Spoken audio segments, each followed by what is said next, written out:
Hello students, welcome back to Shubham lecturer channel. तो students, इस video में हम 12th केमिस्ट्री की चैप्टर 4 जिसका नाम है रासायनिक बलगदगी, इस चैप्टर के एक मोस्ट इंपॉर्टेंट न्यूमेरिकल को सॉल्व करेंगे। स्टूडेंट, जैसा कि आपको पता है कि 12th केमिस्ट्री में जो केमिकल काइनेटिक यानी कि रासायनिक बलगदगी चैप्टर है, इस चैप्टर से बोर्ड एग्जाम में एक ना एक न्यूमेरिकल पूछा जाता है। ठीक है, तो कुछ न्यूमेरिकल्स मैं आपको ऑलरेडी बता चुका हूँ, लेकिन एक न्यूमेरिकल जो कि मोस्ट इम्पॉर्टेंट है, ठीक है, इस न्यूमेरिकल को हम इस वीडियो में सॉल्व करेंगे। हम स्टेप बाय स्टेप सॉल्व करेंगे धीरे धीरे, ताकि आपको अच्छे से समझ में आ जाए। देखिए, हमारा न्यूमेरिकल क्या है कि एक प्रथम कोटि की अभिक्रिया का आधा भाग 50% 10 मिनट में पूर्ण होता है। इस अभिक्रिया का 80% भाग कितने समय में पूर्ण होगा। ठीक है, यानी कि इस प्रकार के न्यूमेरिकल्स जो है मोस्ट इंपॉर्टेंट है आपके बोर्ड एग्जाम के लिए। तो देखिए, न्यूमेरिकल आपको लगाना कैसे है। आपसे कहा जा रहा है कि प्रथम कोटि की अभिक्रिया का आधा भाग 50%, आधा भाग का मतलब 50%, ठीक है, 10 मिनट में पूर्ण होता है। तो देखिए, इस चैप्टर को जब आप पढ़ रहे थे तो आपको अर्ध आयु काल के बारे में पढ़ाया गया था। ठीक है, टी हाफ, तो ये आपका 10 मिनट दिया गया है। ठीक है, अब इस अभिक्रिया का 80% भाग कितने समय में पूर्ण होगा।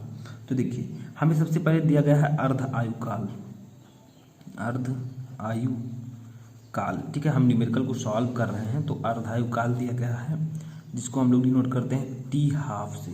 ठीक है, टी हाफ में दिया गया है 10 मिनट, 10 मिनट। ठीक है, अब हमें देखिए निकालना क्या है, अभिक्रिया का 80% भाग कितने समय में पूर्ण होगा। ठीक है, यानी कि हमें यहाँ पर समय को निकालना है। ठीक है, टी को निकालना है। तो देखिए, सबसे पहले इसके लिए आपको वेग स्थिरांक निकालना होगा। तो प्रथम कोटि की अभिक्रिया के लिए वेग स्थिरांक का फार्मूला ये होता है K = 2.303/T log A/A-x, जहाँ A आपका है प्रारंभिक सांद्रता, A-x का आपका है अभिक्रिया के, यानी कि जितनी % अभिक्रिया पूर्ण हुई है उसके बाद बची हुई सांद्रता। ठीक है, समझ में आया। तो ये आपका होगा। ठीक है, और T आपका है समय। ठीक है, तो देखिए, हमें इतनी चीज़ें दी गई हैं। अब यहाँ से हम K आसानी से निकाल सकते हैं। एक फार्मूला मैंने आपको बताया था कि K =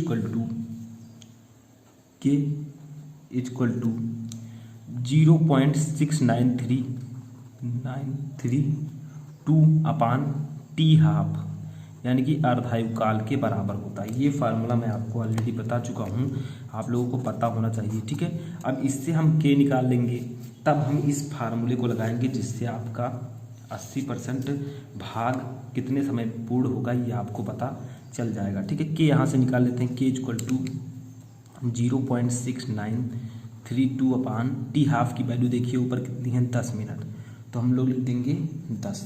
ठीक है, अब अगर हम लोग इसकी वैल्यू निकालें तो आपका आ जाएगा ये 6.932। सॉरी, जब आप भाग देंगे तो आपका जो आंसर आएगा वो कितना आएगा बताइए। अगर गुणा होता तब आपका इतना आंसर आता। ठीक है, एक अंक दाएं चला जाता, लेकिन आप भाग दे रहे हैं तो आपका आएगा 0.06932। ठीक है, जब आप 0.6932 को 10 से भाग देंगे तो आपका 0.06932 इतना आ जाएगा। ठीक है, अब देखिए, इसे हम लोग क्या करेंगे, थोड़ा सा और अच्छे से लिखते हैं। तो K = इस पॉइंट को अगर मान लीजिए हमें 6 के बाद लाना है, ठीक है, तो 2 अंक हमें क्या करना होगा, 6 मान लीजिए यहाँ पर ये पॉइंट है। ठीक है, अब हमें यहाँ पर लाना है तो हमें 100 से भाग देना होगा। ठीक है, तो आपका हो जाएगा 6.932/100। ठीक है, 100 कैसे बताइए। जैसे देखिए, हमने यहाँ पर मान लीजिए 100 से क्या किया, भाग दे दिया, क्योंकि 2 अंक अगर आपको बाएं लाना है, दाएं, तो आपको 200 से भाग देना होगा। ठीक है, 1 अंक लाते तो 10 से भाग देते, 3 अंक लाते तो 1000 से भाग देते, जितना अंक लाएंगे उतना जीरो हम नीचे बढ़ाते जाएंगे। ठीक है, समझ में आ रहा है। अब देखिए, इसको हम लिख सकते हैं 6.932/10⁻²। देखिए, हम इसे डायरेक्ट लिख सकते थे 6.932 × 10⁻², लेकिन मैं आपको समझाने के लिए थोड़ा विस्तार से लिख रहा हूँ। आपका ये फाइनली आ जाएगा K = 6.932 × 10⁻² है नीचे। अब ये अगर उसको हम ऊपर ले जाएं तो आपका हो जाएगा 10⁻²। ठीक है, और इसका मात्रक मिनट इनवर्स। तो ये आपका आंसर आ जाएगा। ठीक है, वैसे तो इसका मात्रक सेकंड इनवर्स होता है, लेकिन जब आपको अर्धायुकाल मिनट में दिया गया तो मिनट इनवर्स लिखेंगे। ठीक है, तो ये आपका इतना आपका वेग स्थिरांक आएगा। ठीक है, अब हमें निकालना है कि अभिक्रिया कितने समय में कितनी पूरी हो जाती है, 80% पूरी हो जाती है। ठीक है, अब इसको हमें निकालना है, तो चलिए इसको सॉल्व कर लेते हैं। तो देखिए मैंने आपको बताया कि ये आपकी है प्रारंभिक सांद्रता अपान a माइनस एक्स जो है आपका, ये है अभिक्रिया कुछ अभिक्रिया पूर्ण होने के बाद जो सांद्रता बचती है। ठीक है, तो देखिए माना हम लोग मान लेते हैं, माना प्रारंभिक सांद्रता। ठीक है, माना प्रारंभिक सांद्रता, ठीक है, कितनी है, a है, माना प्रारंभिक सांद्रता इक्वल टू a। ठीक है, अब देखिए आपको क्या करना है, t समय पश्चात बची हुई मात्रा। ठीक है, यानी कि t समय पश्चात बची हुई मात्रा a माइनस एक्स, इसको हम लोग डिनोट करेंगे a माइनस एक्स से। ठीक है, equal to a minus x. ठीक है, क्योंकि प्रारंभिक सांद्रता में से जितनी अभिक्रिया पूर्ण हो चुकी है उसको हम एक्स से डिनोट करेंगे। ठीक है, अब देखिए हमारे अभिक्रिया, ठीक है, तो जो आपकी सांद्रता है प्रारंभिक सांद्रता, उसमें से आपको बची हुई जो मात्रा है टी समय बाद एक्स के स्थान पर वो लिखना है। ठीक है, टी समय पश्चात जो सांद्रता है वो आपको बतानी है। तो देखिए एक्स के स्थान पर आप क्या लिख सकते हैं, 0.8 a। ठीक है, देखिए जो आपकी प्रारंभिक सांद्रता है वो a है। ठीक है, अब बची हुई सांद्रता अगर आपको निकालनी है तो माइनस एक्स, यानी कि जितना परसेंट आपको दिया गया है, कितना परसेंट, 80% पूर्ण होने में कितना समय लगेगा, ये आपसे पूछा गया था। तो आप लोग क्या लिख दीजिए यहाँ पर 0.8 a। ठीक है, क्योंकि 1 ये जो है आपका ये 100% है, तो 1 a 100% है अगर, तो 0.8 ये जो आपका होगा ये 80% हो जाएगा। ठीक है, तो ये इतना आपका आ जाएगा a माइनस 0.8 ये, तो फाइनली आपका आ जाएगा 0.2 a। ठीक है, समझ में आया। a जो है आपका ये प्रारंभिक सांद्रता है, अब a को हम क्या मान सकते हैं, 1 ये।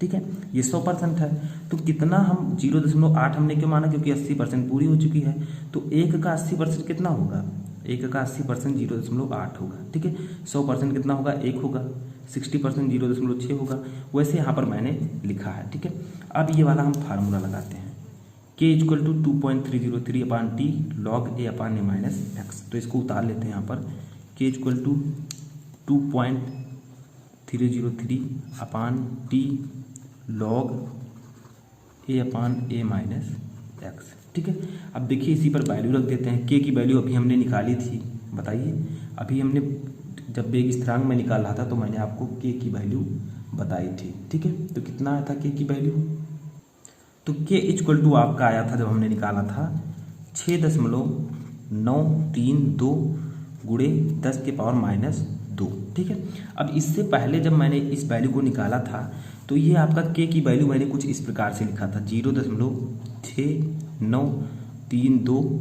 अपान 10। ठीक है, इस वैल्यू को आप इस प्रकार से भी लिख सकते हैं, क्योंकि जब हम सॉल्व कर रहे थे तो पहले यही आया था तब ये आया था। ठीक है, अब देखिए हम क्या करेंगे, इक्वल टू 2.303 हमें ऐसे रहने देना है, 2.303 अपान टी की वैल्यू कितनी है, तो टी तो हमें निकालना है यहाँ पर। ठीक है, इंटू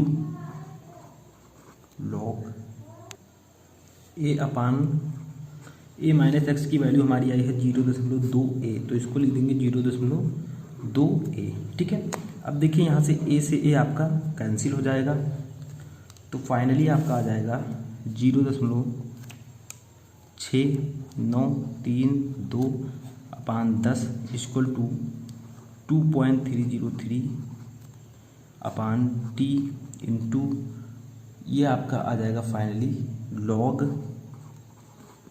1 अपान 0.2। ठीक है, इतना आ गया। अब इसको सॉल्व कर लेते हैं।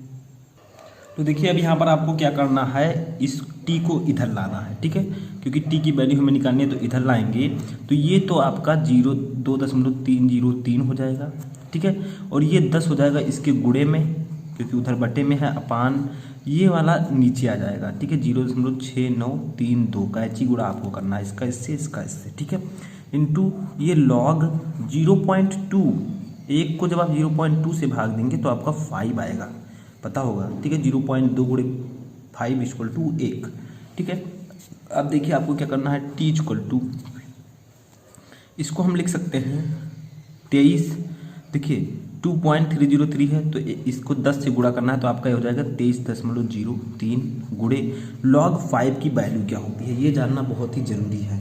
तो वो होता है 0.699, ठीक है, अपान ये आपका हो जाएगा 0.6932। ये आप लोग याद रखिएगा, log 5 की वैल्यू होती है 0.699, ठीक है। अब देखिए टी इक्वल टू आपका आ जाएगा, इसको जब आप इससे गुणा करेंगे 23 को इससे तो आपका आएगा 16.097, ठीक है, अपान 0.6932।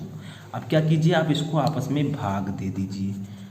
तो स्टूडेंट जब आप इन दोनों का आपस में भाग देंगे तो आपका टी इक्वल टू आ जाएगा 23 ठीक है 23.22 मिनट, ठीक है, इतना आंसर आपका आ जाएगा।